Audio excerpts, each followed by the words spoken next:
Sino kaya ako yung may pakana na yun? May mga legal basis naman yan. At lagi naman kung ano ang may subi, ay di yun ang ating sinisikap na maibahagi naman sa ating mga kawani. At naman tayong lahat to that particular incentives dahil puro mga awards na tayo. Hindi naman natin yan hindi natin pinaghirapan. Opo, pinagtulong-tulungan natin lahat yan. Yung mga karangalang natatamo ng bayan ng Sablayan, at yan ay beyond extraordinary effort ng atin pong mga manggagawa. Kung makikita ho ninyo yung dami na nagsi-CTO, baho nila kahit Sabado at Linggo, kahit lampas sa oras para ma-meet ang ating mga deadlines, eh di kahit pa paano may mga pagod man lang kung tawagin, di ba? So, tapusin ko lang yung sagot dun sa complaint. Tingnan natin. Palagay ko naman bago magpasko ay makakapag-compute na rin ang local finance committee ng mga subi. Ay yun ang ating titingnan kung paano ibibigay na naman natin sa sanggunian para ma-legislate. Opo. Siyempre may reklamo, ay di natural na atin pong sagutin. At sana makumbinsi natin ang DILG doon sa ating paliwanag na siyempre hindi naman sweldo lang no, ang ating nandito. Kasi tama yun na tayo sumisweldo, pero pag naghihirap tayo laging may extra. Kahit saan naman tayo, pag tayo natuwa sa mga ating mga manggagawa, sa mga personal, hindi nag-aabot din tayo ng extra. Kung may mga patrabaho tayo at maganda naman ang performance, kung magkano ang sweldo, minsan hindi lang yun ang ating binibigay, di ba? Yan naman ay tradisyon at practice natin dito sa local government. At hindi lang sa Sablayan yan. Lahat ng munisipyo may gayaan, ang Kapitolyo may gayaan, ang mga national agencies may gayaan. Kung mabuti nga at pinagpapasalamat din natin yung reklamo dahil kahit papano may mga nag-o-observe sa ating mga ginagawa sa local government. So as of now naman ay wala pa tayong pinag-uusapan. May mga request pero hindi pa pulungan kung ano ba talaga, magkano ba talaga pwede natin ibigay sa ating local. Tapos na sana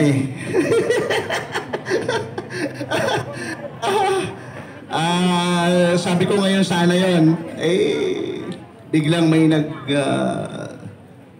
sampa nga ng complaint. Tingnan natin. Tingnan natin kung paano ang ating gagawin dito mga kapatid.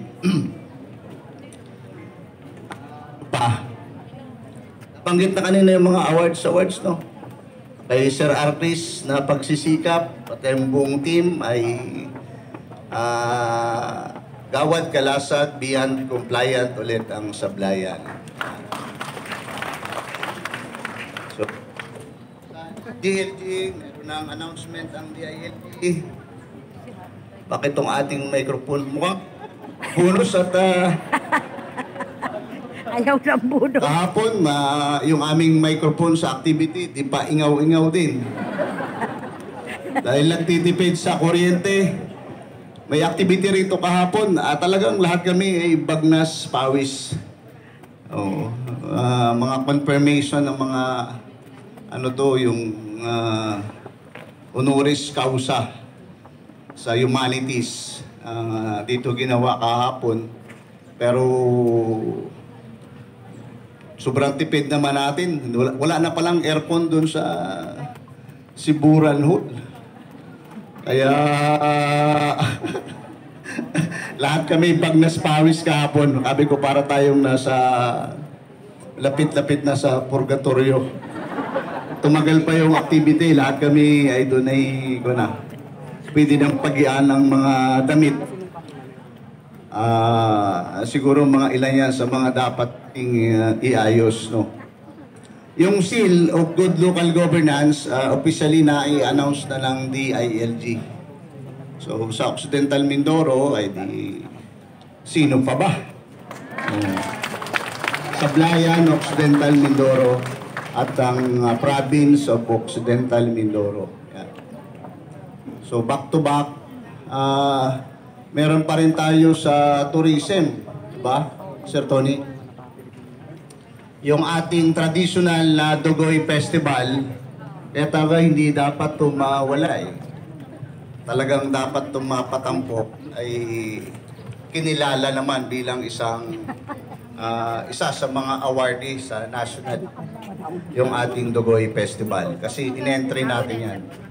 So may mga awarding ceremony rin na mangyayari ngayong mga susunod na mga araw. Yan.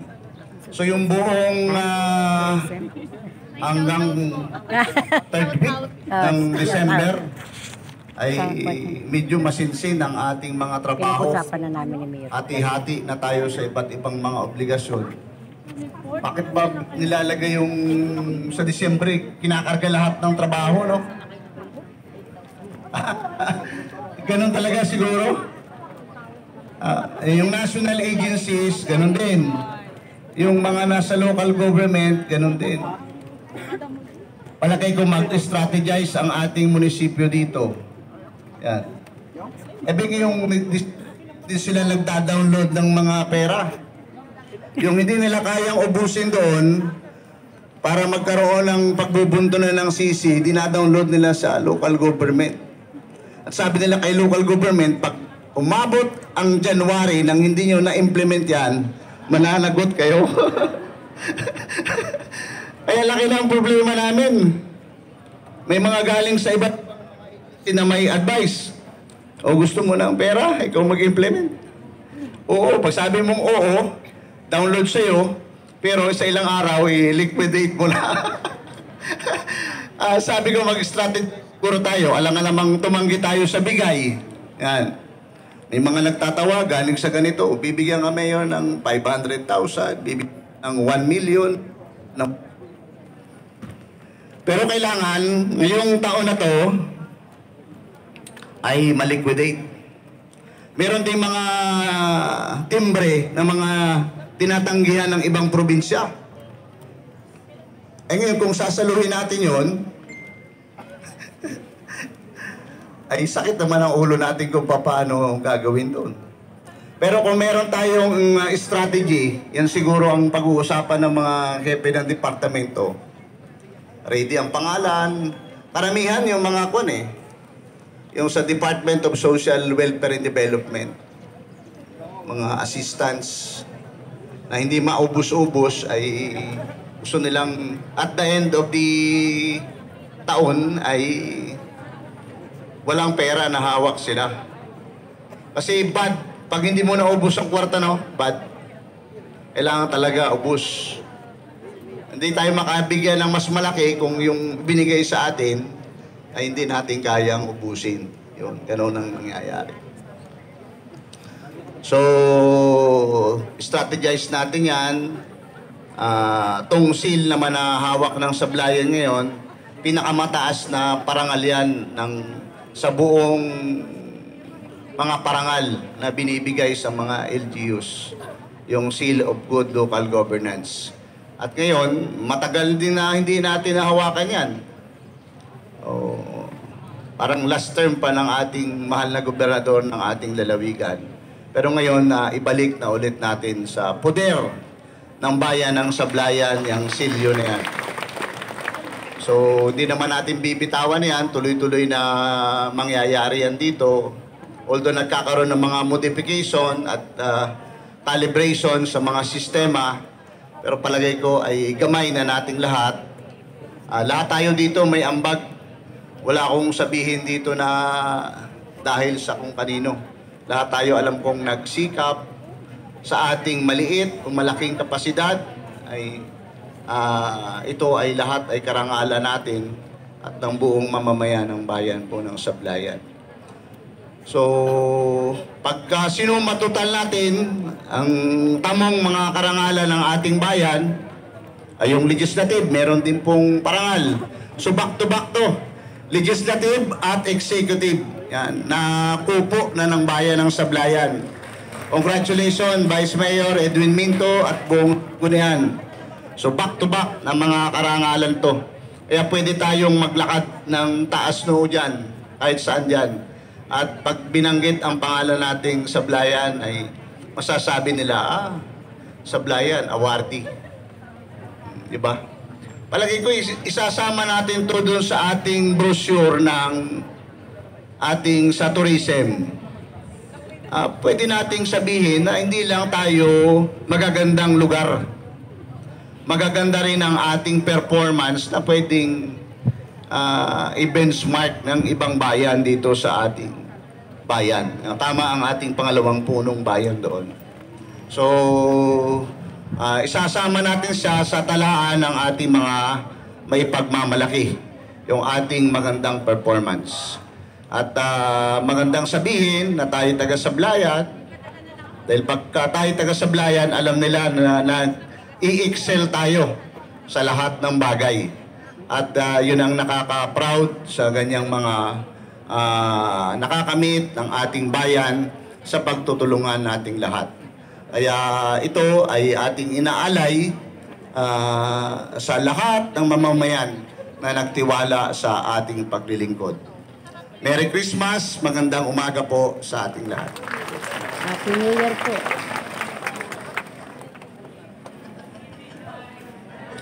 Yan, inaawitan nila si Mayor. Ibigay na raw. Kung wala na pong ibang announcement, pwede na po tayong bumalik sa kanya-kanya po nating opisina po.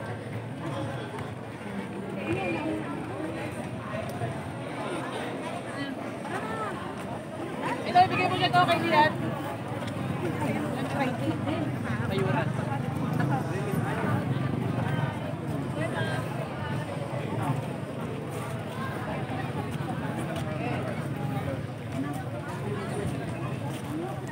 Morning po.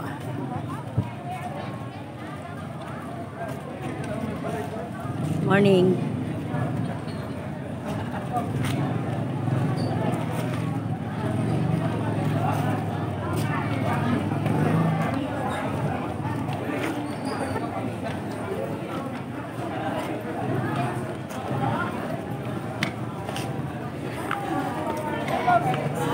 Morning po. Hello po. Morning po. Ano po? Morning po. Morning. Merry Christmas. Thank you po.